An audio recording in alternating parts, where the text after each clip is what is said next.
నమస్తే, welcome to ANN news. సినీ నటి ప్రత్యూష ఇప్పటి జనరేషన్కు చాలామందికి తెలిసి ఉండదు. ఒకప్పుడు హీరోయిన్, 2002లో చనిపోయింది ఆమె. అప్పుడే కొత్తగా వస్తున్న హీరోయిన్, చాలా సినిమాల్లో నటించింది, చాలా అభివృద్ధి చెందే అవకాశం ఉందని సినీ పరిశ్రమ చెప్పుకున్న హీరోయిన్. ఆమె తెలంగాణ ప్రాంతానికి సంబంధించిన అమ్మాయి, భువనగిరి వాళ్ళది. ఆమె హఠాత్తుగా సినీ పరిశ్రమలో నిలదొక్కుని పైకి వెళ్తున్న క్రమంలోనే హఠాత్తుగా 2002లో చనిపోవడం అనేది నిజంగా వాళ్ళ కుటుంబానికే కాదు, మొత్తం అప్పుడు ఆంధ్రప్రదేశ్, ఉమ్మడి ఆంధ్రప్రదేశ్, మొత్తం రాష్ట్రం ఒక్కసారి ఉలిక్కిపడింది. ఆ కేసు ఆత్మహత్య కేసుగా నమోదైంది. ఇవాళ దాని మీద తీర్పు వచ్చింది సుప్రీంకోర్టులో. అందుకే మళ్ళీ మనం ఒకసారి మాట్లాడుకోవాల్సిన పరిస్థితి. సుప్రీంకోర్టులో ఇవాళ తీర్పు వచ్చింది. ప్రత్యూష లవ్వరు, ప్రత్యూష ఇద్దరు, తమకిద్దరికి పెళ్లి కాదని భావించి, సిద్ధార్థ రెడ్డి అని లవ్వరు పెళ్లి కాదని భావించి ఇద్దరు విషం తాగారని, ఆ విషం తాగడం వల్ల ప్రత్యూష చనిపోయింది, కానీ సిద్ధార్థ రెడ్డి హాస్పిటల్లో కోలుకున్నాడు. ఇది చెప్తున్న కథ. పోలీసులు నమోదు చేసిన ఎఫ్ఐఆర్. తర్వాత ఇంతకాలం 2002 నుంచి ఇవాళ 2026, దాదాపు 24 ఏళ్ల పాటు జరిగిన కేసు. 24 ఏళ్ళు. ఒకవేళ ఆమె బతుకుంటే ఎంత పెద్ద హీరోయిన్ అయి ఉండేదో, ఎంత పేరు సంపాదించుకునేదో.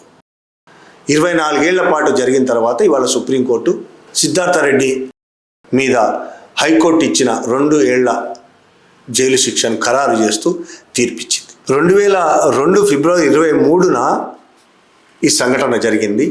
ఆమెది ఆత్మహత్య కాదు, హత్య అని.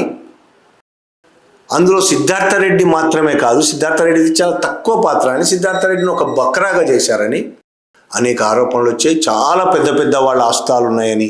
అప్పటికి తెలుగుదేశం పార్టీ అధికారంలో ఉంది. చంద్రబాబు నాయుడు ముఖ్యమంత్రి, హోంమంత్రి దేవేందర్ గౌడ్, ఇంకా అనేక మంది చాలా పెద్దవాళ్ళ పాత్రలు, వాళ్ళ కొడుకుల పాత్రలు ఇందులో ఉన్నాయని, ఆమె హత్యకు గురైందని ఆ రోజు ఆరోపణలు వచ్చాయి. ప్రత్యూష తల్లి పదే ఆమె మాట్లాడుతూనే ఉంది, ఇది హత్య, ఆత్మహత్య కాదు హత్య అని ఆమె మాట్లాడుతూనే ఉంది. కానీ ఆ రోజు ఆ ఇద్దరిని తీసుకెళ్ళి కేర్ హాస్పిటల్లో పెట్టిన తర్వాత జరిగింది ఏంటి అనేది చాలా పెద్ద మిస్టరీ ఇప్పటికీ.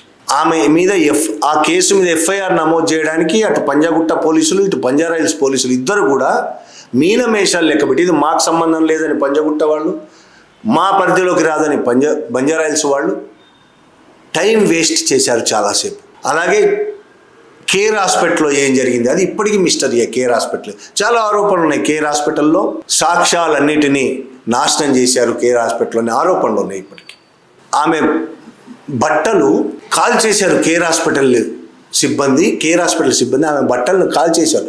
అంటే ప్రూఫ్, సాక్ష్యానికి ఉపయోగపడే బట్టలు, అంటే ఆమెను రేప్ చేశారు, హత్య చేశారు అని ఆరోపణలు వస్తున్న నేపథ్యంలో సాక్ష్యానికి ఉపయోగపడాల్సిన బట్టల్ని కాల్ చేశారు కేర్ హాస్పిటల్ సిబ్బంది. ఇంకా రిపోర్టులు కూడా రకరకాల రిపోర్ట్లు వచ్చాయి. ముందు మునుస్వామి అనే అతని రిపోర్ట్ వచ్చింది. ఆమె మీద 15 గాయాలు ఉన్నాయని శరీరం మీద, ఆమె గొంతును ఉల్బి చంపేశారు ఆమెనని ఫస్ట్ రిపోర్ట్లో వచ్చింది. ఆ రిపోర్ట్ ఆధారంగా పోలీసులు కేసు పెట్టారా? లేదు. ఆ రిపోర్ట్ వచ్చిన తర్వాత ప్రభుత్వం మళ్ళీ ఒక కమిటీ వేసింది. ఆ కమిటీ ఇచ్చిన రిపోర్ట్ ఏంటంటే, ఆ 15 గాయాలు హాస్పిటల్లో చేరిన తర్వాత ఆమెను బతికించడానికి వైద్యులు చేసిన వైద్యంలో భాగంగా జరిగిన గాయాలవి, పోస్ట్ మార్టం చేసిన తర్వాత జరిగిన గాయాలవి, చేయడం వల్ల వచ్చిన గాయాలవి, గొంతు నువ్వు ఆమెను చంపలేదు అని ఇంకో రిపోర్ట్ వచ్చింది. సహజంగానే ఇందులో చాలా పెద్దవాళ్ళ పాత్ర ఉందని, పెద్దవాళ్ళ పిల్లల పాత్ర ఉందని ఆరోపణలు వస్తున్న నేపథ్యంలో మునుస్వామి రిపోర్టు పోలీసులు కానీ ప్రభుత్వం కానీ పట్టించుకోలేదు, పక్కకు పెట్టేశారు. 2వ రిపోర్ట్ ఆధారంగా కేసు నమోదు చేశారు. ముందు ట్రయల్ కోర్టు సిద్ధార్థ రెడ్డికి 5 సంవత్సరాల జైలు శిక్ష విధించింది 2004లో. తర్వాత హైకోర్టుకి వెళ్తే హైకోర్టు దాన్ని 2 సంవత్సరాల శిక్షగా తగ్గించింది, 50,000 జరిమానా వేసింది. దీని మీద 2 పార్టీలు, అంటే సిద్ధార్థ రెడ్డి వాళ్ళ మదరు, ప్రత్యూష వాళ్ళ మదర్ కూడా సుప్రీంకోర్టుకి వెళ్ళారు.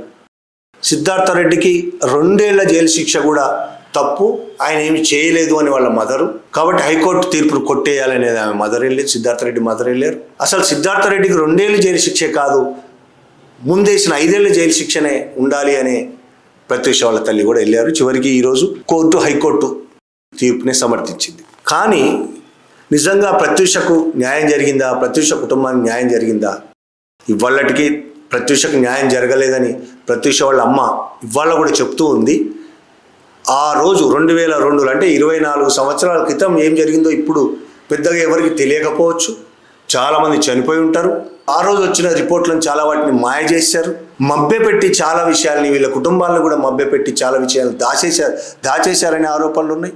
ఆ డెడ్ బాడీ కూడా ప్రత్యూష వాళ్ళ తల్లి చూడలేదు అంటే అర్థం చేసుకోవచ్చు ఆ రోజు పరిస్థితి. కేర్ హాస్పిటల్ మీద చాలా తీవ్రమైన ఆరోపణలు వచ్చాయి. అటు దేవేంద్ర గౌడ్, మాధవరెడ్డి, రెడ్డి, చాలామంది రెడ్ల కుటుంబాల పై స్థాయిలో ఉన్న రెడ్డి కుటుంబాలు, దేవేంద్ర గౌడ్, వీళ్ళందరి పిల్లల మీద ఆరోపణలు వచ్చాయి. అవి నిజమా కాదా తేల్చాల్సింది కోర్టులు, కానీ పోలీసులు వాళ్ళ మీద కేసు కూడా పెట్టలేదు. అప్పుడున్న మునుస్వామి ఇచ్చిన రిపోర్ట్ ప్రకారం కానీ, వాళ్ళ అమ్మ చెప్తున్న దాని ప్రకారం కానీ ఆమెను గ్యాంగ్ రేప్ చేసి నోట్లో విషం పోసి చంపారనేది ఆరోపణలు. అది నిరూపించడానికి తగ్గ ఆధారాలు కోర్టుకు సమర్పించలేదు. ఎందుకంటే ఆ ఆధారాలు అప్పటికే కేర్ హాస్పిటల్లో నాశనం చేశారు అనేది ఆరోపణ చాలామంది చేశారు. ప్రత్యూష వాళ్ళ అమ్మ కూడా చేసింది. అసలైన వాళ్ళకి శిక్ష పడలేదని ప్రత్యూష వాళ్ళ అమ్మ కూడా చాలాసార్లు మొత్తుకుంది. కానీ మీడియా కూడా దీన్ని పట్టించుకోలేదు. పోలీసులు చాలా నిర్లక్ష్యంగా వ్యవహరించారనే ఆరోపణలు ఉన్నాయి. నిర్లక్ష్యం ఎందుకు వ్యవహరించారు? ఎవరి కోసం ఈ నిర్లక్ష్యం? మునుస్వామి రిపోర్ట్ ఎందుకు పట్టించుకోలేదు అంటే దీని వెనక చాలా పెద్ద కుట్ర జరిగింది అని ఆరోపణలు చాలా సీరియస్గా ఉన్నాయి. కుట్ర జరిగిందని మనకు క్లియర్గా అర్థమవుతుంది. అంత సీరియస్గా లేరు పోలీసులు అంటేనే. ఇందులో రిపోర్టులు ఇచ్చిన దాంట్లో కూడా గాంధీ హాస్పిటల్ ఒక రిపోర్ట్ ఇచ్చింది, ఫోరెన్సిక్ ల్యాబ్ ఇంకొక రిపోర్ట్, 2 విరుద్ధమైన రిపోర్ట్లు. ఎట్లా వస్తాయి? నాకు అర్థం కాని విషయం ఏంటంటే, మనకు అర్థం అవ్వాల్సిన విషయం ఏంటంటే, 2 ల్యాబులు ఒకే విషయం మీద 2 విరుద్ధమైన రిపోర్ట్లు ఇవ్వడం అంటేనే ఎక్కడో దాల్ మే కుచ్ కాలా హై, ఎక్కడో మోసం ఉంది. ఈ మోసం ఎవరి కోసం జరిగింది? ఈ దుర్మార్గం ఎవరి నేరాన్ని కప్పిపుచ్చడానికి జరిగింది? ఒక అమ్మాయి జీవితాన్ని నాశనం చేసి, అమ్మాయిని రేప్ చేసి, హత్య చేసి కప్పి పెట్టింది ఎవరి కోసం? హత్య చేసింది ఎవరు? రేప్ చేసింది ఎవరు? అది బయటికి రాకుండా ఎవరు కప్పి పెట్టారు? భారతదేశంలో చేతిలో అధికారం ఉంటే ఏదైనా చేయొచ్చు అనడానికి చాలా ఉదాహరణలు ఉన్నాయి.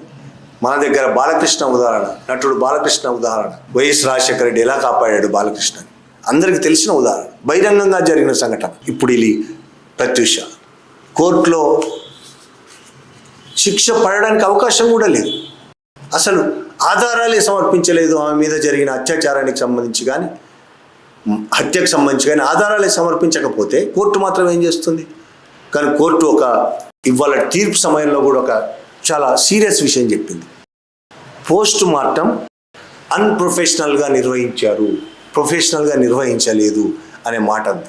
అంత సీరియస్ కేసులో పోస్ట్ మార్టం ప్రొఫెషనల్గా నిర్వహించలేకపోవడానికి కారణం ఏంటి? ప్రొఫెషనల్గా నిర్వహించగలిగే సామర్థ్యం ఉన్న వాళ్ళు నిపుణులు లేరా? నిపుణులు ఉండి కూడా ప్రొఫెషనల్గా నిర్వహించలేకపోయారా అంటే అతి పెద్ద కేసు. ప్రొఫెషనల్ నిపుణులు, అత్యంత నిపుణులైన ప్రముఖులు లేరా? హాస్పిటల్లో ఉన్నారు, ఉండి కూడా అన్ప్రొఫెషనల్గా చేశారంటేనే దీని వెనుక ఏదో కుట్ర ఉంది అనేది మనకు అర్థమవుతుంది. ఇప్పుడైతే సుప్రీంకోర్టు తీర్పు, ఇది చివరి తీర్పు కావచ్చుగా. ప్రత్యూషకు న్యాయం జరిగిందా అని వాళ్ళ అమ్మ అడిగే ప్రశ్నకు మన దగ్గర కాదు, ఈ వ్యవస్థ దగ్గర సమాధానం లేదు. ఇలాంటి ప్రత్యూషలు వేల మంది భారతదేశంలో, ఇలాంటి ప్రత్యూష కుటుంబాలు మన వైపు, మన వ్యవస్థల వైపు వేలెత్తి చూపుతూనే ఉంటారు. మనం మాత్రం నిశ్శబ్దంగా చూస్తూ కూర్చోవడం. Thank you very much.